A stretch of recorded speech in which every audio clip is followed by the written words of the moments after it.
Il est 13h17 à suivre dans ce journal la grosse colère des habitants de la vallée de la Suze en Italie. Ils manifestent contre le projet de ligne TGV Lyon-Turin. Les premiers forages viennent d'avoir lieu pour la construction des tunnels.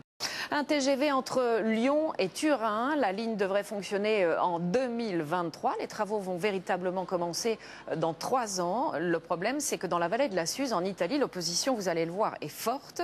On parle de gabegie financière, de catastrophe écologique.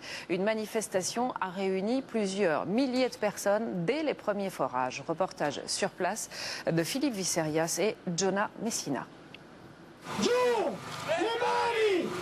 Pas touche à la vallée de Suze. Cela fait 5 ans qu'il s'époumonne ainsi. Et cette fois encore, Alberto Perino, le leader historique du mouvement anti-TGV, a rassemblé plus de 20 000 personnes.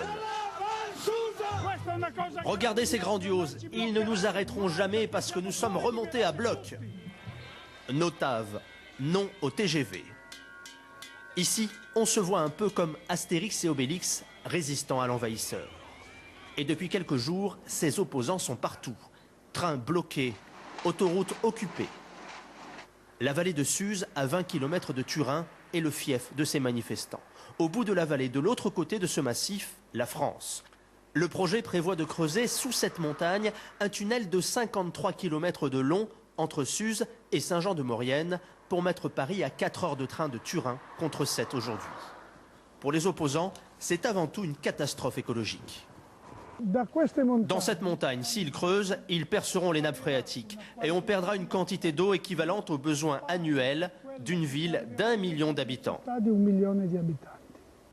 Les pro-TGV, eux aussi, font campagne. Ici, dans le Piémont, toute la classe politique ou presque dit oui à la ligne à grande vitesse. Dans ce train, on transportera surtout des marchandises, donc ce sera plus écologique et moins polluant. Cette information, par exemple, les gens ne la connaissent pas, donc on descend dans la rue, nous aussi. Mais le débat reste vif. Ça donnera du travail pour 15 ans. Mais on a déjà un train, il faut le moderniser.